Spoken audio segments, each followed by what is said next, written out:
Hello everyone, I'm Dr. Kusumika Sarkar and today we are going to discuss about madness in Charlotte Bronte's Jane Eyre. So we'll start our discussion by talking about madness as a social construct. After that we'll talk about some other texts that deal with madness. Then we'll talk about who are the mad women in Jane Eyre. And also we'll discuss briefly about Jane's experiences in Lowood School and also about her childhood experiences. Then we'll talk about who creates this narrative of madness. And finally, we'll end our discussion with this question, what saves Jane from Bertha's fate? When we think about madness as a social construct, we have to start it from different cultures. Madness was seen as punishment for human transgressions or sins, initially in different cultures, including Greek cultures. For example, Greek god Dionysus was cursed with madness. Greek mythological hero Hercules also was driven mad by Hera.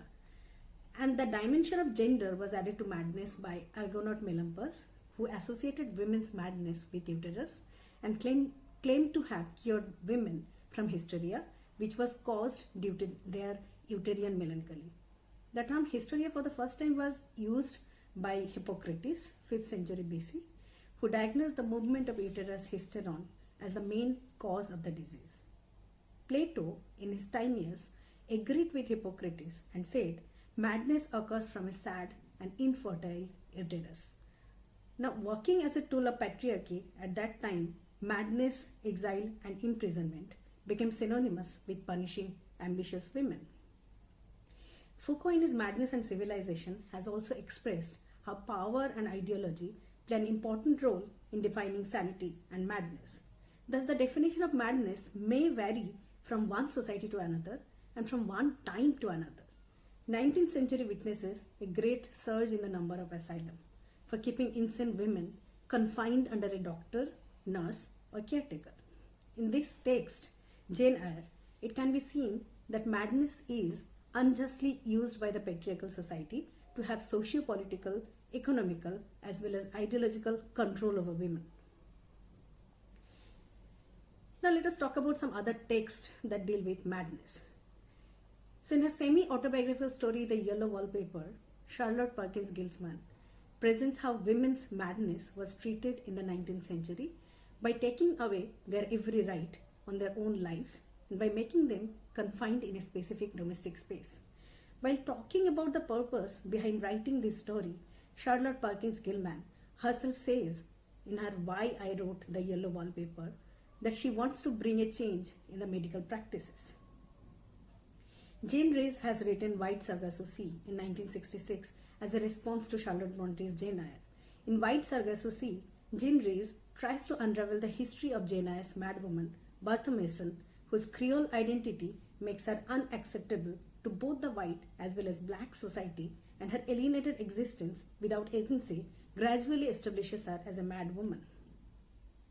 Sandra Gilbert and Susan Goober, in their The Mad Woman in the Attic in 1979, discusses the text of authors like Jane Austen, Mary Shelley, Charlotte Bronte, Emily Bronte, George Eliot, Elizabeth Barrett Browning, Christina Rossetti, and Emily Dickinson. According to Gilbert and Goober, in order to protest against the patriarchal system and to express their anger, the female authors of 19th century expressed their voices through author's double or palimpsest. In their work, Susan Gilbert and Sandra Goober have spoken about the bifurcation of Victorian women into ideal women or angels who conform to the rules of the society and monsters who try to rebel. Now, who are the mad women in Jane Eyre? In the very beginning of the novel, we find an orphan, 10-year-old Jane, is first being beaten up by her cousin John Reeds and then punished by her aunt, Mrs. Reeds. She is forcefully taken to the Red Room by Bessie Lee and Miss Abbott. While being forced to sit silently on a chair, Bessie calls her a mad cat. They even doubt Jane's sanity and remind her of her status, which is lower than even the servants. Her behavior as a child is often looked at as unusual, not only by her aunt Mrs. Reed, who always treats Jane as a burden, forcefully thrust on her family, but also by others around Jane, including Bessie, Miss Abbott, Jane's 3 cousins. Bessie and Miss Abbott even advises Jane to be humble and agreeable to others. The torment of the Red Room turns Jane sick for several days, and till later in her life, she continues to feel those fearful pangs of mental suffering. The Red Room in Gateshead Hall becomes symbolical of the Victorian society that teaches women manners and trains them to be humble and agreeable to others, as God doesn't love the rebel souls. Even Bessie's statement after the incident, I quote, "You should try to be useful and pleasant. Then perhaps you would have a home here. But if you become passionate and rude, Mrs. will send you away, and I'm sure," unquote. Sounds like the reality of women's existence in the 19th century, where the rebellious women are considered as rude and thus can be sent away from the society. This place where the so-called mad women are to be sent away may be an asylum or an attic, depending upon the person entitled to that power. Jane's first attempt of resistance as 10-year-old girl brings her punishment, humiliation, and sadness from which she never totally overcomes in her life. But that experience definitely teaches her the very lesson of survival in the society. Now, let us discuss briefly about Jane's experiences in Lowood School. So in Lowood School, she doesn't bow down to conform like Helen Burns, who is extremely religious, or like Mrs. Ingram, who is showy, not genuine, and lacks originality. Yet Jane learns to maintain the fine gap between being submissive and being labelled as mad woman, like Bertha Mason. Mr. Brocklehurst, the headmaster of the Lowood School, announces in front of everybody in Lowood about Jane's being deceitful. It is only because of the kind temperament of Miss Temple, who finds out the truth about Jane's life, that Jane regains her lost reputation. Although Jane's childhood Red Room turns into an attic for Bertha Mason, but the motive remains same, to control the rebel, to teach the lesson of humbleness and conformity. Throughout the 8 years of her stay in Lowood School, Jane graduates and becomes a teacher in the same school. Later, Jane is hired as a governess by Mrs. Fairfax to a girl at Thornfield. Jane's education and accomplishment make her confident. Now, when we talk about who creates the narrative, we'll see that power has the right over creating truth. Mrs. Reeds presents Jane as deceitful in front of Mr. Brocklehurst, the headmaster of the Lowood School, and he narrates the same story in front of everyone in Lowood. Similarly, when Mr. Brocklehurst finds out that Jane doesn't find Psalms interesting, he considers her wicked. The way Mrs. Reed's power makes sure that Jane is presented as a liar in front of the entire school.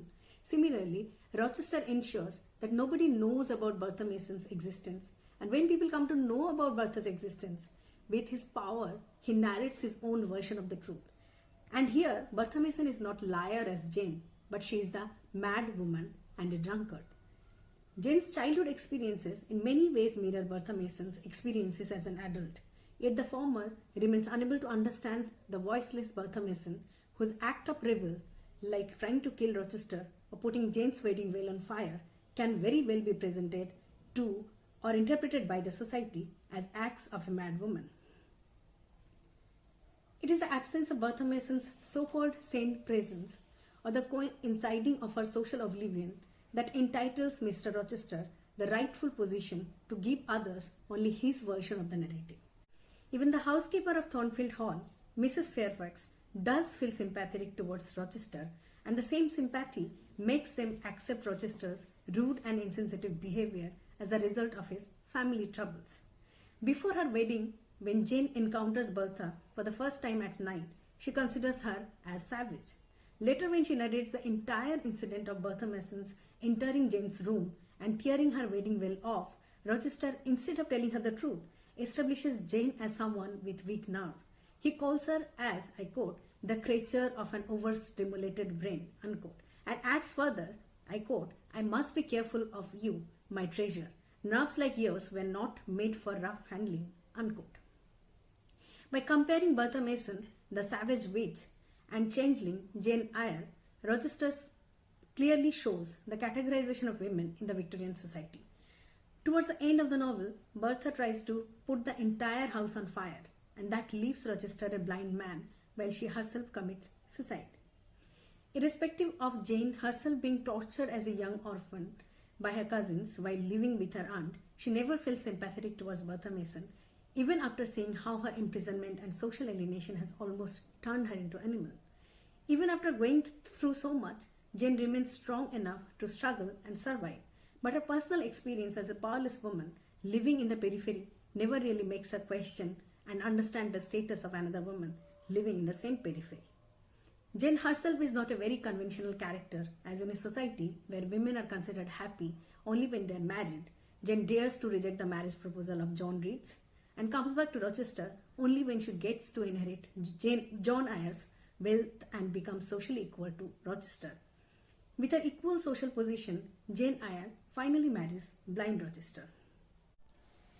Now, to end this discussion, I want you to ponder over this question.